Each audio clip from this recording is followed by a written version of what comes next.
Hey guys, how you doing? Hoping you're doing well and welcome to Lyne's Corner.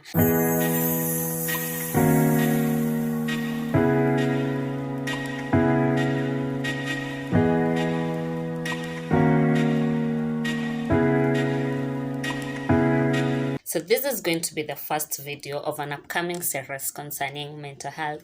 Drum rolls. Yes, you heard that right. I'll be doing a series concerning mental health, different mental illnesses. Yep. So quick tip that you didn't know about me. I am a third year counseling student at Kenya Methodist University. So you can definitely trust the information that I'll be giving at the series because it's coming from a professional, right? This is what I'll be doing for the rest of my life. So yeah, you can trust the information. I've chosen to do a series concerning mental health to shed more light or to bring more enlightenment on the causes, the science, and how to deal with different mental illnesses, because mental illnesses are really affecting our society nowadays, especially after the COVID wave. Like, I don't think people have gotten back to how we were. So if we don't shed more light to mental illnesses, how well, especially we as the mental health professionals, if we don't shed more light, how well. So stay tuned, watch all my videos, please, yes, please watch all my videos so that you can get more knowledge on the issues that I will discuss and the illnesses that I will discuss. So in today's video, we're going to be talking about stress. Yes, you heard that right. Stress, something that is very common in our society today, and let's dive right into it. So what is stress? It's a feeling of emotional, mental, or physical strain and pressure resulting from adjective demands or challenges. When demands in life exceeds our ability to cope, we experience stress. So overall, stress ni ukwe uko na kitu inakusumbua, like it's causing you pressure, yeah, mentally, emotionally, or physically. The types of stress are eustress, distress, and hypostress. Eustress is a pleasurable type of stress brought about by voluntary and purposeful demands whose results are beneficial. For example, buying a car.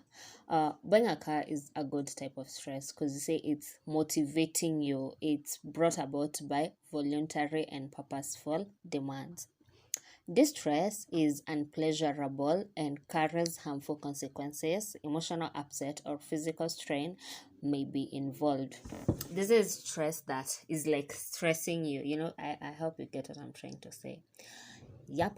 Hypostress is a condition involving too little stress. For example, boredom, like when you are bored. It's a condition where huna stress, una kitu inakusumbua, so we call it hypostress.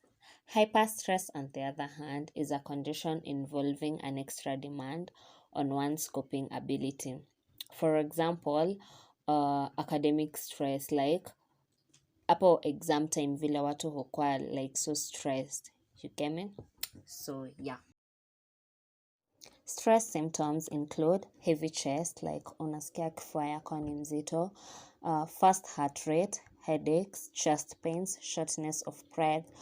This is where unashindwa kupumua, grating teeth, kutingika meno, dizziness, and feeling tired. Others include insomnia. That's a condition where you can't sleep, or also oversleeping.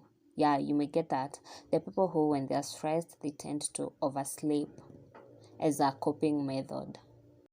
So we cannot talk about stress and fail to mention stress disorders, and they include acute stress disorder and post-traumatic stress disorder, which is commonly referred to as PTSD.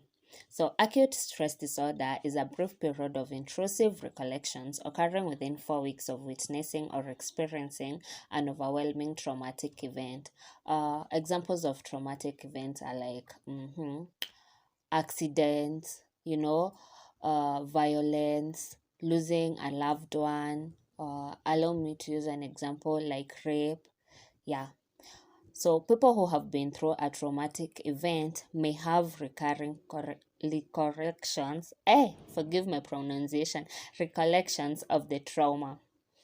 Symptoms begin within 4 weeks of the traumatic event and do not last more than 4 weeks. And they include feeling numb, detached from other people, and being emotionally unresponsive. That one is self-explanatory.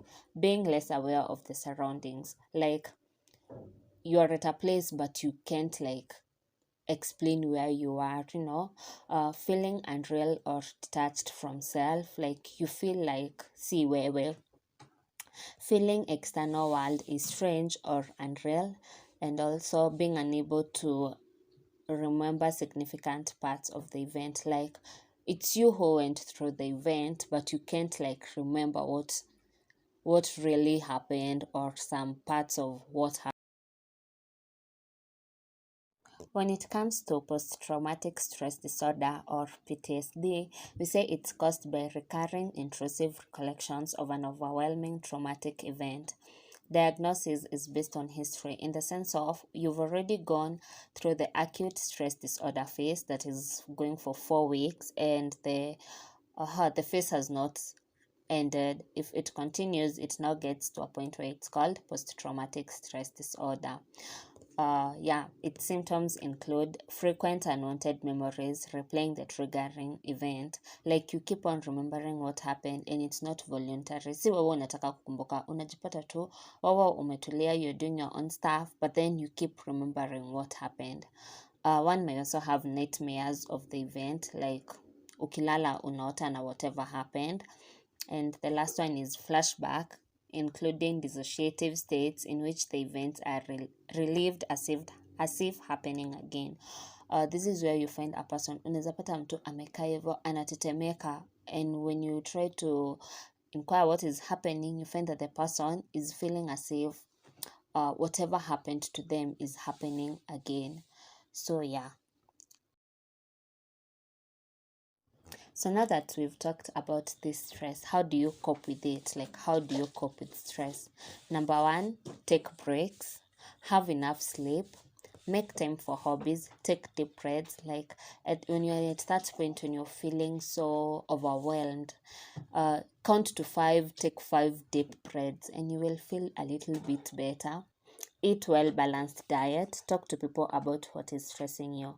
And when you're talking to people, make sure it's people that you trust, not just anyone who will go and hang out your dirty linens out in public. Reduce your stress triggers. Whatever is stressing you, try all your best to reduce it. Also, avoid alcohol and drugs. They do not solve anything. They'll just leave you with a hangover in the morning or the next when you stop feeling high. And that will not have solved whatever is stressing you. Another one is step back and put the problems in perspective. Categorize whatever is disturbing you, categorize whatever is making you have stress. And after categorizing it, you will find that probably whatever event that was stressing you the most is not that important. So yeah, learn to put your problems in perspectives. And the last one is accept the things beyond your control. You cannot control everything. People will be rude to you. You cannot control that. Do not allow it to stress you. Your friends may decide to cut you out. Do not allow it to stress you because it's beyond your control. There's nothing you can do about it. Yeah, and that was my presentation concerning. Thank you for listening. Please remember to like, share, subscribe, and you can also comment on what you'd like me to talk about in the next video. And until the next video, bye-bye. See you then.